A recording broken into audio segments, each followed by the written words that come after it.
हे guys, जय Mahakal. Welcome to your channel MPRM। आशा करती हूँ कि आप सभी स्वस्थ होंगे, निरंतर अपने एग्जाम की तैयारी कर रहे होंगे। आज हम पढ़ने वाले हैं MPPSC मेंस के लिए आंसर राइटिंग, जो कि हम चेतन मीना से कंप्लीट करेंगे। इसमें हम सभी 3 मार्कर, 5 मार्कर और 11 मार्कर कंप्लीट करने वाले हैं। तो चलिए गाइस स्टार्ट करते हैं बिना आपका टाइम वेस्ट करते हुए। यदि आप हमारे चैनल पर नए हैं तो प्लीज़ गाइस पहले चैनल सब्सक्राइब कीजिए, वीडियो को लाइक कीजिए, कमेंट कीजिए और अपने प्यारे प्यारे फ्रेंड्स के साथ शेयर कीजिए। पहला क्वेश्चन है हमारा, भगोरिया पर्व क्या है? तो भगोरिया पर्व के बारे में हमें 3 मार्कर में लिखना है। मध्य प्रदेश के मालवा अंचल की भील आदिवासियों द्वारा किया जाता है। किन के द्वारा किया जाता है? जो भील आदिवासी हैं उनके द्वारा किया जाता है, मालवा अंचल के। फाल्गुन माह में होली के अवसर पर 7 दिनों तक आयोजित किया जाता है। कब किया जाता है? फाल्गुन माह के समय 7 दिनों में आयोजित किया जाता है होली के अवसर पर। विशेष क्या है? जो आदिवासी युवक युवतियां हैं उनको अपने जीवन साथी का चुनाव का अवसर मिलता है। इसमें विशेष क्या है? जो युवक युवतियां हैं आदिवासियों की, उनको अपने जीवन साथी चुनने का अवसर इसमें दिया जाता है। अन्य नाम क्या है इसका? प्रणव पर्व भी कहा जाता है। तो देखते हैं हम भगोरिया पर्व। भगोरिया पर्व क्या है? तो मालवा अंचल में आयोजित किया जाने वाला भील आदिवासी द्वारा आयोजित किया जाता है। फाल्गुन माह होली के अवसर पर 7 दिनों तक आयोजित किया जाता है। विशेष क्या है? तो जो आदिवासी जनजाति है उनकी जो युवक युवतियाँ रहते हैं उनको अपने जीवन साथी को चुनने का अवसर दिया जाता है। विशेष है कि यह प्रणव पर्व है। कितने दिन तक? 7 दिन तक आयोजित किया जाता है। कब? होली के समय। नेक्स्ट आता है हमारा युवा महोत्सव। 1985 में राज्य पर्यटन विकास निगम के द्वारा इसको आयोजित किया जाता है। प्रत्येक वर्ष जनवरी माह में आयोजित किया जाता है। महोत्सव अलग अलग स्थानों पर प्रत्येक वर्ष उठो जागो रुको नहीं के आह्वान के साथ मनाया जाता है। तो युवा महोत्सव क्या है? युवाओं के लिए है। तो कौन मनाता है? राज्य पर्यटन विकास निगम के द्वारा मनाया जाता है। 1985 से मनाया जा रहा है। प्रत्येक वर्ष जनवरी में इसको आयोजित किया जाता है। इसमें क्या होता है? इस महोत्सव में अलग अलग स्थानों पर प्रत्येक वर्ष उठो जागो और रुको नहीं के आह्वान के साथ इसको मनाया जाता है। ये विवेकानंद जी का वाक्य है ना, उठो जागो और रुको नहीं। भूरीबाई मध्य प्रदेश में भील आदिवासी चित्रकार हैं। ये झाबुआ जिले से संबंधित हैं। इनके चित्र में जंगल के जानवर, वन, भील देवी देवताओं और पोशाक गहने की चित्र बनाती हैं। 2021 में देश के चौथे सर्वोच्च सम्मान पद्मश्री से इनको सम्मानित किया गया है। तो कौन है? भूरीबाई हैं। कहाँ से आती? भू से भील। भील आदिवासी चित्रकार हैं, झाबुआ से आती हैं। इनके चित्रों में क्या मिलता है? तो जंगल के जंगली जानवर, वन, देवी देवता, भीलों के पोशाक गहने आदि के चित्र बनाती हैं। और ये 2021 में इनको पद्मश्री पुरस्कार से सम्मानित किया गया है। Rock shelter corridor. तो क्या है? रॉक शेल्टर कॉरिडोर है। कहाँ पर है? भोपाल के पास। वो पाषाण युगीन शैल चित्र हैं, रॉक शेल्टर है, उसमें मौजूद हैं। इन्हें राज्य पुरातत्व विभाग द्वारा सुरक्षित और संरक्षित किया जा रहा है। तो जो हमारा रॉक शेल्टर कॉरिडोर है, पूरा कॉरिडोर बनाया जा रहा है। कहाँ से? जो भोपाल के पास है, पाषाणकालीन जो शैल चित्र वगैरह हैं उनको इसमें शामिल किया गया है। कौन कर रहा है? तो राज्य के जो पुरातत्व विभाग है उसको संरक्षित और सुरक्षित कर रहे हैं। इसमें नई पीढ़ी इसके बारे में जान सकेगी, इसके लिए कॉरिडोर विकसित किया जा रहा है। इसमें भीमबेटिका, कोटेतिया, कठोतिया, गोडीपुरा, कोलार, इंदिरा गांधी मानव संग्रहालय, हलालपुरा और लाल घाटी शामिल किया गया है। तो कौन कौन है? तो भीमबेटिका है, कठोतिया है, गोडीपुरा है, कोलार है, इंदिरा गांधी मानव संग्रहालय है, हलालपुरा है और लाल घाटी है। देश का पहला रॉक शेल्टर कॉरिडोर बनाया जा रहा है। कहाँ पे? भोपाल के पास, जहाँ पे भी पुरातत्व या फिर जो हमारे पाषाण युगीन शैल चित्र हैं उनको किसके द्वारा? मध्य प्रदेश पुरातत्व विभाग के द्वारा बनाया जा रहा है। तो इसकी ट्रिक क्या हो सकती है? भीम बैठा है कठोतिया लेके, और गुंडी आई कोलार से, इंदिरा गांधी उनको हलाल कर लिया और लाल घाटी बन गई। तो भीमबेटिका, कठोतिया, गोडीपुरा, कोलार, इंदिरा गांधी मानव संग्रहालय, हलालपुरा और लाल घाटी इसमें शामिल किए गए हैं। देश का क्या है? पहला रॉक शेल्टर कॉरिडोर है ये। नेक्स्ट आता है हमारे राजा भैया पूंछ वाले। तो यह मध्य प्रदेश के प्रसिद्ध संगीतज्ञ, ख्याल गायक हैं। ये इनका जन्म ग्वालियर में हुआ था। इनका पूरा नाम है बालकृष्ण आनंद राव अष्टकर। इनकी पुस्तक है तान, द्रुपद धमार गायन से संबंधित हैं। ये कौन है? हमारे राजा भैया पूंछ वाले। पूंछ गांव से आते हैं तो इसलिए इनको क्या कहा गया? पूंछ वाले कहा गया है।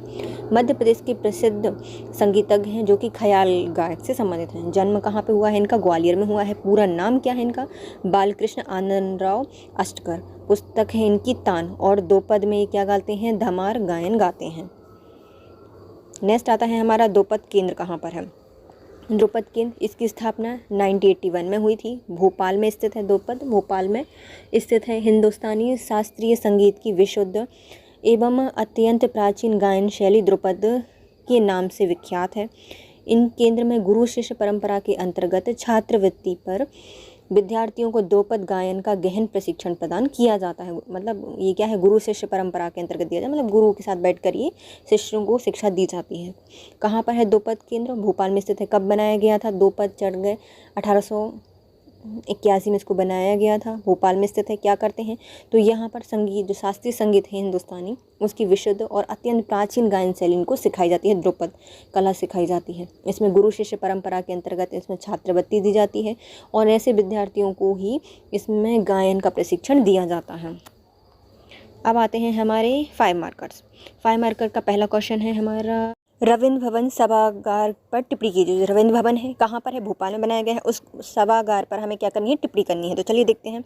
मध्य प्रदेश की राजधानी भोपाल में स्थित किया गया है एक महत्वपूर्ण नाट्यगृह, मतलब यहाँ पर नाटक का मंचन किया जाता है, जो कि प्रशासनिक दृष्टि से मध्य प्रदेश सरकार की राजभाषा एवं सांस्कृतिक संचालनालय के अंतर्गत आता है। किसके अंतर्गत आता है? तो हमारे मध्य प्रदेश की भाषाएं से संबंधित है, संस्कृति से संबंधित है, इसलिए तो मध्य प्रदेश की जो राजभाषा है वो और जो सांस्कृतिक संचालनालय है उसके अंतर्गत इसको लिया जाता है। यह एक वातानुकूल सभागृह है। विशेष क्या है? इसके चारों ओर उपवन है, आधुनिक विद्युत और ध्वनि उपकरण से सुसज्जित है। मध्य प्रदेश में मुख्य रूप से जो शास्त्रीय संगीत है, नृत्य है, उसकी प्रस्तुति यहीं पर की जाती है। तो चलिए हम देखते हैं क्या है। हमारा रविंद्र भवन है, सभागार है, उस पर टिप्पणी करनी है। कहाँ पर स्थित है? तो मध्य प्रदेश की राजधानी भोपाल में स्थित है क्या? तो यह एक नाट्यगृह है जो कि प्रशासनिक दृष्टि से मध्य प्रदेश की राज्य भाषा एवं सांस्कृतिक संचालनालय के द्वारा चलाया जाता है, उसके अंतर्गत आता है। वातानुकूल सभागार है। इसकी विशेषता क्या है? इसके चारों ओर उपवन है, आधुनिक विद्युत ध्वनि उपकरण से सुसज्जित है। मुख्य रूप से यह शास्त्रीय संगीत नृत्य की प्रस्तुति की जाती है। इसमें 2 प्रकार का भाग है, मतलब 2 भागों में बांटा गया है। एक अंतमंचन होता है और एक खुला रंगमंच पर आयोजित किया जाता है। अंतमंचन मतलब एक स्टेज होता है, चारों तरफ सीट लगी होती है, और खुला मंचन मतलब बाहर खुले उसमें किया जाता है। नेक्स्ट आता है हमारा खजुराहो नृत्य समारोह। खजुराहो नृत्य समारोह सबको पता होगा कहाँ होगा? खजुराहो में। खजुराहो है कहाँ? छतरपुर में। तो देखते हैं इसको हम, खजुराहो नृत्य समारोह को। स्थान है खजुराहो में, छतरपुर में आयोजित किया जाता है। कब से आयोजित किया जा रहा है? तो 1976 से इसको आयोजित किया जा रहा है। इसके आयोजन किसके द्वारा किया जाता है? तो मध्य प्रदेश में होता है, तो मध्य प्रदेश सरकार के द्वारा किया जाता है।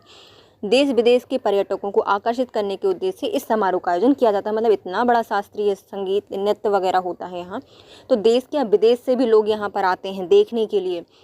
कब आयोजित किया जाता है? 25 फरवरी से 3 मार्च के बीच में इसको आयोजित किया जाता है। अभी वर्तमान में तो अभी स्टार्ट हो गया है ना, अभी चल रहा है वहाँ पर। खजुराहो मंदिर के खुले प्रांगण में इसको आयोजित किया जाता है। जो खजुराहो मंदिर है वहाँ पे मतलब पंचायतन शैली है, यहाँ पे 5 मंदिर बने होते हैं, तो ये खुला जो पूरा प्रांगण होता है वहाँ पर इनको आयोजित किया जाता है प्रांगण पर।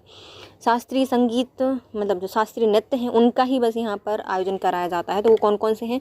पहले आता है कथक, कुचिपुड़ी, मोहिनी अट्टम, उड़ीसी आदि की प्रस्तुति दी जाती है। जितने भी शास्त्रीय नृत्य हैं उनको यहाँ पर आयोजित कराया जाता है। तो देखते हैं हमारा खजुराहो नृत्य समारोह आयोजित किया जाता है मध्य प्रदेश के छतरपुर में। कब से? 1976 से। क्या किया जाता है? तो यहाँ पे जो हमारे शास्त्रीय नृत्य हैं उनकी प्रस्तुति दी जाती है। आयोजित कौन कराता है? मध्य प्रदेश सरकार कराती है।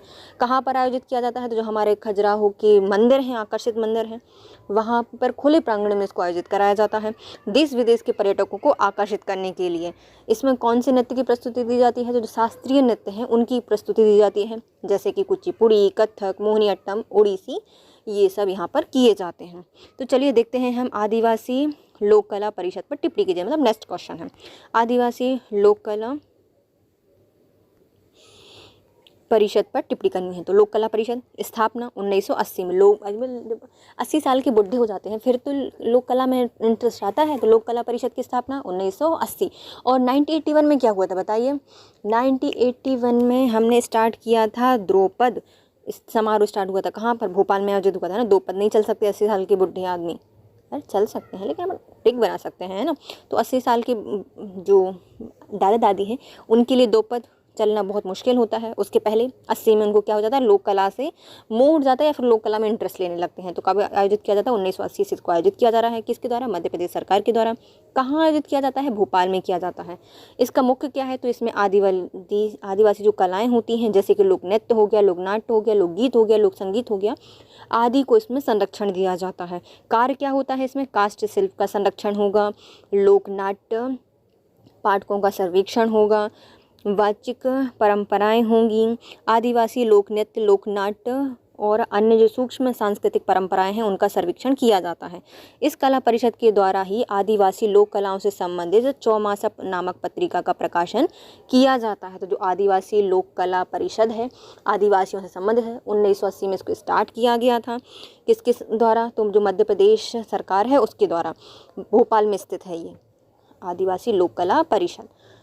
इसमें इसका उद्देश्य क्या है, जो आदिवासी कलाएं हैं ना, जो मतलब आदिवासी से रिलेटेड हैं, उनका लोक नृत्य हो गया, लोक नाट्य हो गया, लोकगीत, लोक संगीत, इन सबको संरक्षण इसमें दिया जाता है। उनकी जो काष्ठ शिल्प है उसका संरक्षण दिया जाता है। लोक नाट्य पर्यटकों का सर्वेक्षण किया जाता है। जो वाचिक परंपराएं हैं, बोली जाने वाली जो परंपराएं हैं, उनका संरक्षण इसमें किया जाता है। आदिवासी लोक नृत्य, लोक नाट्य और उनकी जो सांस्कृतिक परंपराएं हैं उनका इसमें सर्वेक्षण किया जाता है। मतलब इसमें खोज रिसर्च वगैरह करते रहते हैं, जो उस पर PhD वगैरह करते हैं उनका। इसमें क्या होता है, जो ये परिषद है वो क्या करती है, आदिवासी जो लोक कलाएं हैं उनसे संबंधित एक पत्रिका का आयोजन करती है जिसका नाम है चौमासा। अब आता है मध्य प्रदेश में आदिवासी नृत्यों का विस्तृत वर्णन की। जो हमारे मध्य प्रदेश में आदिवासी नृत्य हैं वो कौन कौन से नृत्य करते हैं, तो चलो हमें उनके बारे में बताना है। आदिवासी नृत्य के बारे में पहला आता है, किसी स्थान या क्षेत्र विशेष में दीर्घकालीन परंपराओं द्वारा विकसित वह स्थानीय गीत जो कि उस क्षेत्र के लोगों द्वारा स्वीकार किया जाता है उसे क्या कहा जाता है, वहाँ का लोक नृत्य कहा जाता है ना। ये आत्मसात किया गया हो, वहाँ क्या क्या कहा जाएगा, लोक नृत्य, लोक परंपराएं कही जाती हैं।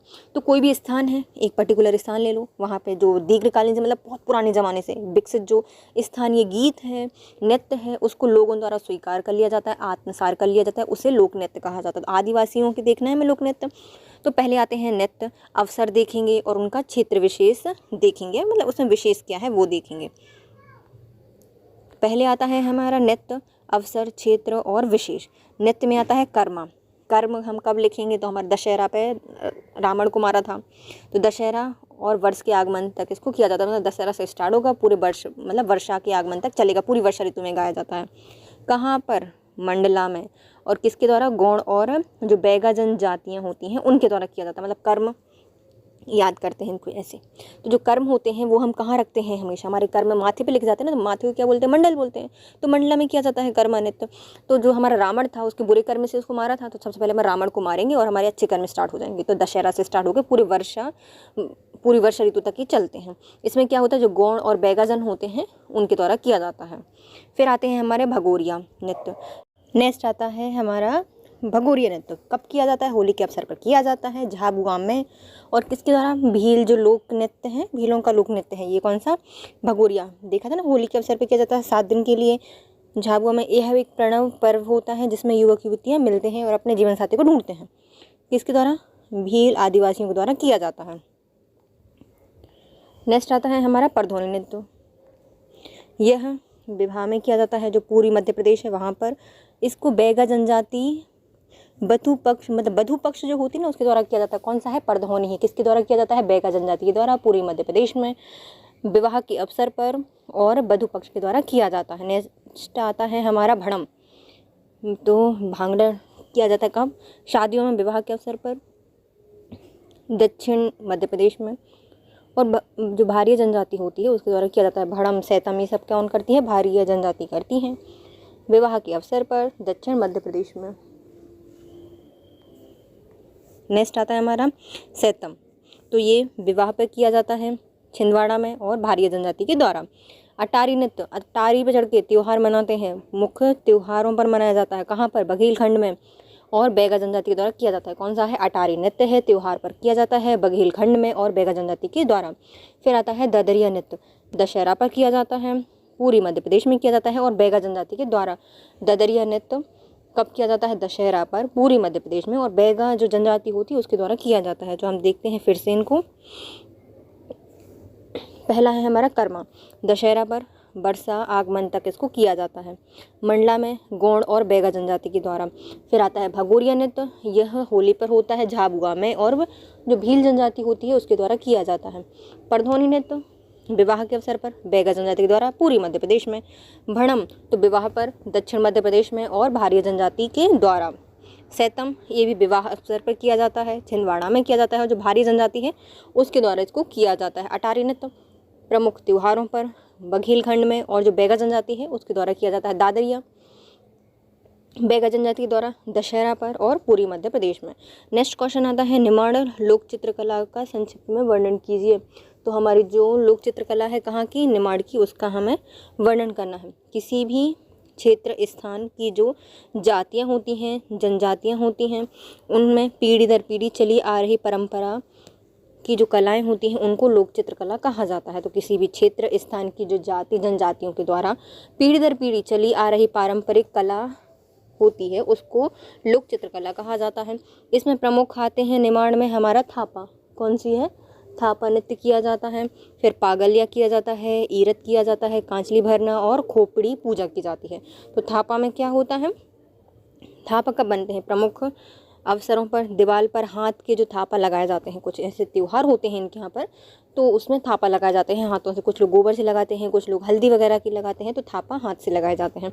फिर आता है पागलिया, तो जो पहला शिशु होता है उसके जन्म पर मतलब शुभ संकेत के दिवाली पर मनाया जाता है, मतलब शुभ संकेत के रूप में इसको दिवाली के अवसर पर बनाया जाता है। पागलिया मतलब पहला बच्चा पागल ना हो जाए इसलिए बनाया जाता होगा, है ना। तो इससे याद कर सकते हैं, पहले बच्चे के जन्म पर शुभ संकेत के रूप में दिवाली के दीवालों पर बनाया जाता है, दीवाल पर बनाया जाता है। फिर आता है ईरत, तो विवाह के अवसर पर कीरत कुल देवी की भित्ति चित्र बनाए जाते हैं। तो ईरत कब बनाया जाता है, विवाह के अवसर पर कुल देवी की भित्ति चित्र बनाए जाते हैं। फिर आता है हमारा कांचली भरना, विवाह के अवसर पर दूल्हा दुल्हन के मस्तिष्क पर विभिन्न रंगों की बिंदुनुमा आकृति बनाई जाती है। जो दूल्हा दुल्हन होते हैं अपने यहाँ जो बिंदी लगाते हैं ना, वो कांचली भरना उसको कहा जाता है। विवाह के अवसर पर दूल्हा दुल्हन के सिर पर अलग अलग रंगों से बिंदु नुमा आकृति बनाई जाती है। फिर आती है खोपड़ी पूजा, जो देव प्रबोधिनी 11 होती है उसके समय खोपड़ी पूजा की जाती है। कब की जाती है, जो देव प्रबोधिनी 11 होती है उसके अवसर पर खोपड़ी की पूजा की जाती है, खोपड़ी पूजा। चलो हम देखते हैं निमाड़ में, तो किसी भी क्षेत्र विशेष की वहाँ की जो जनजाति है वहाँ पर पीढ़ी दर पीढ़ी चली आ रही पारंपरिक कलाओं को लोक चित्रकला कहा जाता है। पहले आता है थापा, विशेष अवसरों पर दीवार पर हाथों से थापा लगाया जाता है। पागलिया पहले शिशु के जन्म पर शुभ संकेत के रूप में दीवार पर बनाए जाते हैं। ईरत विवाह के अवसर पर जो कुल देवी देवता होते हैं उनके भित्ति चित्र बनाए जाते हैं। कांचली भरना विवाह के अवसर पर दूल्हा दुल्हन की मस्तिष्क पर विभिन्न प्रकार की बिंदियाँ बनाई जाती, बिंदुनुमा आकृति बनाई जाती हैं। फिर आती है खोपड़ी पूजा, कब मनाया जाता है, तो जो हमारी प्रबोधिनी एकादशी होती है उसके अवसर पर खोपड़ी पूजा की जाती है। नेक्स्ट आता है राई नृत्य पर टिप्पणी लिखिए। तो राई मध्य प्रदेश का प्रमुख नृत्य है, राजकीय नृत्य है। इसके बारे में हमें क्या लिखनी है, टिप्पणी लिखनी है।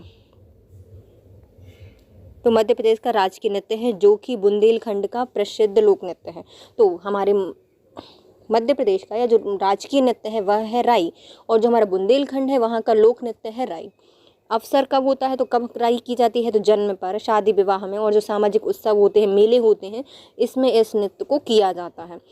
झांझ, मंजीरा, रमतुला आदि बनाए जाते हैं। क्या बजाया जाता है, झांझ बजाई जाती है, मंजीरा बजाया जाता है और रमतुला आदि यंत्र हैं जो बजाए जाते हैं।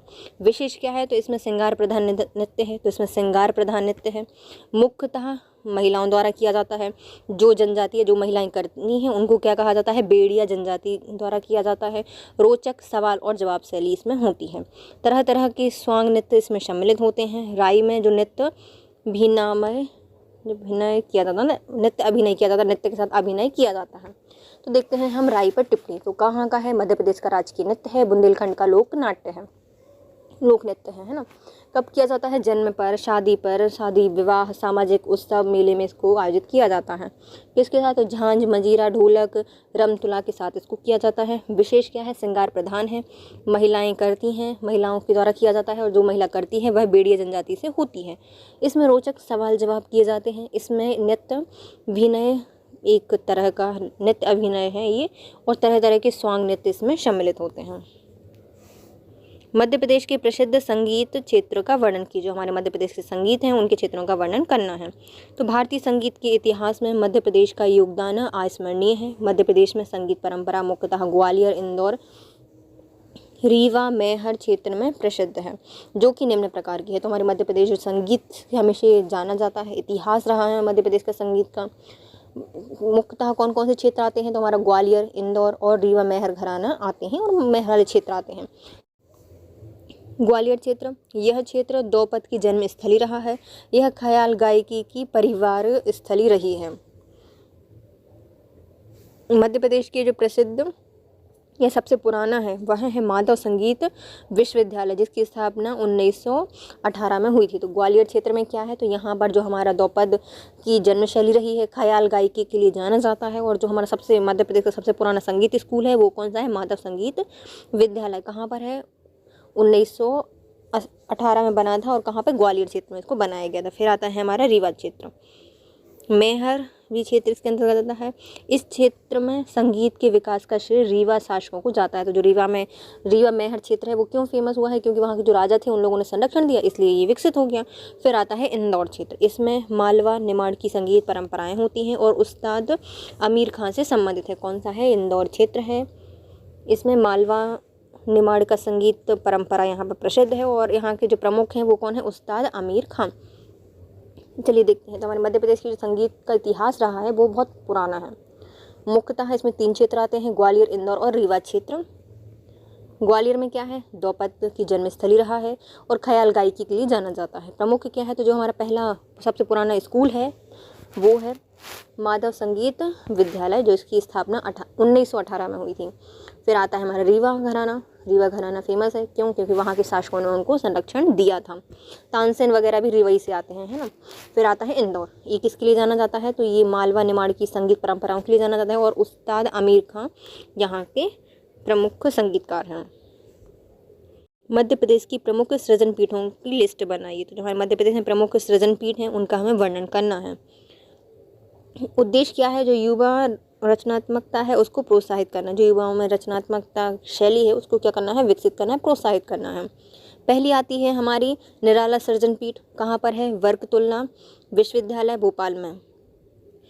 मुक्तिबोध सृजन पीठ ये हरिसिंगौर विश्वविद्यालय सागर में स्थित है। रानी दुर्गावती सृजन पीठ यह रानी दुर्गावती विश्वविद्यालय जबलपुर में स्थित है। राजशेखर सृजन पीठ यह जबलपुर में है। राजशेखर सृजन पीठ कहाँ पर है? जबलपुर में है। मुंशी प्रेमचंद्र सृजन पीठ कहाँ पर है? विक्रम विश्वविद्यालय उज्जैन में स्थित है। सुमित्रा कुमारी चौहान जबलपुर में स्थित है। महादेवी वर्मा सृजन पीठ भोपाल में है और गांधी शोध पीठ कहाँ पर है? इंदौर में है। तो चलिए हम करते हैं इन सबको एक ट्रिक से याद। पहले आते हैं हमारे निराला जी, सबसे निराले हैं बदक, तो बरतुल्ला विश्वविद्यालय भोपाल में स्थित है। मुक्तिबोध तो हरि कर देंगे सबको मुक्ति से, बोध तो मुक्तिबोध सृजन पीठ है हरिसिंगौर विश्वविद्यालय में। दुर्गावती तो दुर्गावती विश्वविद्यालय में है। राजशेखर का क्षेत्र ही जबलपुर है, तो राजशेखर सृजन पीठ भी कहाँ पर है? जबलपुर में है। फिर आते हैं हमारे मुंशी प्रेमचंद्र जी। प्रेम से बोलो सा विक्रमादित्य की जय, तो विक्रम विश्वविद्यालय कहाँ पर है? उज्जैन में है। मुंशी प्रेमचंद्र विक्रम विश्वविद्यालय में स्थित है। सुमित्रा कुमारी चौहान का जो कार्यस्थली रहे हैं वो जबलपुर रहा है, इसलिए इनकी जो सृजन पीठ बनाई गई है वो कहाँ पर है? जबलपुर में है। महादेवी वर्मा सृजन पीठ, महादेव सबको कर देते भोकाल, तो है ये है भोपाल में। महादेवी वर्मा सृजन पीठ भोपाल में स्थित है। नेक्स्ट आते हैं गांधी सृजन पीठ, तो ये है इंदौर में। इंदौर अपने यहाँ का फेमस है, सब लोग वहीं पढ़ने जाते हैं। तो गांधी जी भी कहाँ पर है? गांधी शोध सृजन पीठ है हमारी भोपाल में। अब आते हैं नेक्स्ट हमारे 11 मार्कर। भारत भवन का विस्तृत निबंध लिखिए। जो हमारा भारत भवन है भोपाल में उस पर क्या लिखना है? हमें वर्णन या फिर पूरा एक निबंध लिखना है। मध्य प्रदेश की राजधानी भोपाल में स्थित भारत भवन मध्य प्रदेश की संस्कृति, साहित्य, संगीत, कला को विशेष रूप से प्रस्तुत करने का एक विशेष साधन है। तो ये करता क्या है? तो हमारे मध्य प्रदेश की जितनी भी संस्कृति है, साहित्य है, संगीत कलाएँ हैं, विशेषताएँ हैं, उनको अपने पास रखने का, सजोने का एक स्थल माना जाता है। यहाँ पर विभिन्न कलाओं के प्रस्तुतिकरण के लिए विभिन्न प्रकार की मंच बनाए गए हैं। मतलब हर एक कला के लिए अलग अलग मंच बनाया गया है। जिसके माध्यम से जो आम जनता है वह विभिन्न सांस्कृतिक गतिविधियों से परिचित कराया जाता है। जो हमारी नॉर्मल जनता है, जिनको मालूम भी नहीं होता कि कौन सी जनजाति किस संस्कृति को फॉलो करती है, तो उसको अवगत कराने के लिए, उसको उससे मतलब परिचित कराने के लिए इसको बनाया गया है। इसकी डिज़ाइन किसके द्वारा किया गया है इसको, तो चार्ल्स कोरिया के द्वारा इसको डिज़ाइन किया गया था और 1982 में इसकी स्थापना हुई थी। 1982 में इसकी स्थापना हुई। डिज़ाइनर कौन है इसके, चार्ल्स कोरिया। अंग कितने हैं, तो इसमें 6 अंग हैं। पहले है रूपांकर, फिर वाग्यार्थ, अनहद, रंगमंडल, आकार और ललित। कितने अंग हैं इसके भारत भवन के, मुख्यतः 6 अंग हैं। पहले रूप दिखाते हैं किसका, बाघ का, तो बागार्थ, कोई हट भी नहीं पाता तो अनहद, ऐसा मंडल जम जाता है तो रंगमंडल, ऐसा आकार में ललित हो जाते हैं लोग तो आकार और ललित। कौन कौन से हैं, रूपांकर, वागार्थ, अनहद, रंगमंडल, आकार और ललित। अनहद, ये 6 इसके अंग हैं। फिर आते हैं हमारे, इसके बारे में हम विशेष देखते हैं। तो पहले रूपांकर कला से संबंधित है, तो आदिवासी लोक कलाओं की प्रस्तुति होती है। तो रूपांकर कला में क्या होता है, जो आदिवासी हैं वो अपना रूप दिखाते हैं, लोक कलाएँ करते हैं, आदिवासी लोक कलाओं के द्वारा इसमें प्रस्तुति दी जाती है। वागार्थ क्या है, 14 भारतीय भाषाओं की कविताओं का पुस्तकालय है, जो कि अपने अंदर एक विशिष्टता समाहित किए हुए हैं। तो कितने हैं, 14 भाषाएं जो हैं प्रमुख, उनकी कविताओं का पुस्तकालय है वागार्थ। यहाँ पे सब अर्थ समझाते हैं किसका, कविताओं का। तो वागार्थ कहाँ से संबंधित है, कविताओं का पुस्तकालय है, जो कि अंदर एक विशिष्टता समाये हुए हैं अपने में। फिर आती है अनहद। ये क्या है, अनहद जो हमारा शास्त्रीय संगीत है, लोक संगीत है, उससे संबंधित है। भैया हद नहीं है संगीत की, तो सांस्कृतिक संगीत और लोक संगीत से संबंधित है अनहद। फिर आता है रंगमंडल। रंगमंडल क्या है, तो एक नाट्यशाला है, एक तरह की नाट्यशाला है जिसमें 3 थीम होती हैं। एक होता है अंतरंग, विहरंग और अधिरंग। क्या क्या होते हैं इसमें, अलग अलग रंग होते हैं। तो ये क्या है, नाट्य मंच है, ये नाट्यशाला है जिसमें मुख्यतः 3 थीम वगैरह होती हैं, अंतरंग, विहरंग और अधिरंग। फिर आता है आकार। तो चित्रकला, मूर्तिकलाओं से संबंधित कार्यशाला है ये। आकार में कौन से चित्र बनाए जा रहे हैं, तो चित्रकला और मूर्तिकला से संबंधित है। फिर आता है ललित। एक अभिलेखागार है जहाँ पर विभिन्न अभिलेख संग्रहित किए गए हैं। ललित मतलब जो एक ललित नाम का इंसान होगा वो क्या करता है, अभिलेखों को रखता है, संग्रहित करता है। तो ये क्या है, अभिलेखागार है जहाँ पर बहुत सारे अलग अलग प्रकार के अभिलेख संग्रहित होते हैं। साथ ही यहाँ पर पुस्तकालय भी है, जो कि प्रकाशित पत्रिका का नाम है पूर्वाग्रह, मासिक पत्रिका है ये। इस प्रकार से भारत भवन साहित्य कला से संबंधित महत्वपूर्ण भवन है, जो कि मध्य प्रदेश की संस्कृति को संरक्षित करता है।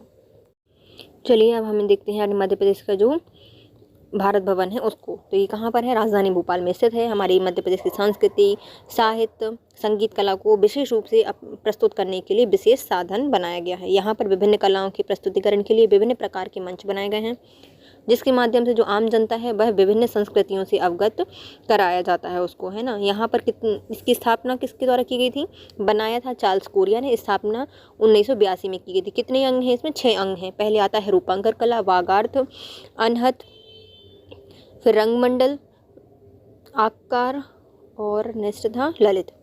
पहले रूपांकर कला किससे संबंधित है, जो आदिवासी लोक कलाएं हैं उनकी प्रस्तुति करता है। वागार्थ में क्या है, जो 14 भाषाएं हैं उनमें कविताओं का संग्रहालय बनाया गया है, उसमें समाहित पूरा संग्रहालय। अनहद क्या है, शास्त्रीय संगीत हो गया और जो हमारी लोक संगीत हो गया उससे संबंधित है। और जो रंगमंडल है यह एक क्या है, नाट्यशाला है। क्या है, एक प्रकार की नाट्यशाला है जहाँ पर 3 थीम रखी गई हैं, अंतरंग, विहरंग और अधिरंग। आकार तो यह चित्रकला, मूर्तिकला से संबंधित कार्यशाला है। ललित यह एक अभिलेखागार है जहाँ पर विभिन्न अभिलेख संग्रहित किए गए हैं। साथ ही यह पुस्तकालय भी है जहाँ से एक पत्रिका निकलती है जिसका नाम है पूर्वाग्रह। इस तरह से मध्य प्रदेश का जो साहित्य कला है इससे संबंधित जो महत्वपूर्ण भवन है उसका नाम है भारत भवन। मध्य प्रदेश की संस्कृति को संरक्षित करता है। अब आता है मध्य प्रदेश की प्रमुख उत्सव पर्वों की व्याख्या करनी है। तो मध्य प्रदेश में कौन कौन से उत्सव मनाए जाते हैं, पर्व मनाए जाते हैं, उनकी व्याख्या करनी है। मध्य प्रदेश सांस्कृतिक दृष्टि से संपन्न राज्य है। यहाँ प्राचीन काल से ही अनेक पर्व उत्सव मनाए जाते हैं जिनका वर्णन निम्न प्रकार किया गया है। पहले आती है गोवर्धन पूजा। कब की जाती है, कार्तिक माह में दिवाली के बाद भाई दूज के दिन गोवर्धन पूजा की जाती है। फिर आता है भगोरिया पर्व, यह भील जनजाति के द्वारा किया जाता है झाबुआ में। कहाँ पर किया जाता है? झाबुआ में किया जाता है भील जनजाति के द्वारा। मेघनाथ पर्व गौड़ जनजाति आदिवासियों के द्वारा किया जाता है। काकसार पर्व, यह अबुझमाड़िया जो जनजाति है उसके द्वारा किया जाता है। काकसार अबुझमाड़िया जनजाति के द्वारा किया जाता है। मड़ई, यह गौड़ और उसकी जो उपजाति है मड़ई उसके द्वारा किया जाता है। मड़ई किसके द्वारा किया जाता है? गौड़ और उसकी उपजाति मड़ई के द्वारा किया जाता है। फिर आती है गणगौर, यह मालवा क्षेत्र में आयोजित किया जाता है गणगौर। अक्खा तीज, यह बैसाख माह की जो अक्षय तृतीया होती है उस पर्व पर विवाह के उत्सव में किया जाता है। सरहुल उराव जनजाति के द्वारा की जाती है। सरहुल किसके द्वारा की जाती है? उराव जनजाति के द्वारा।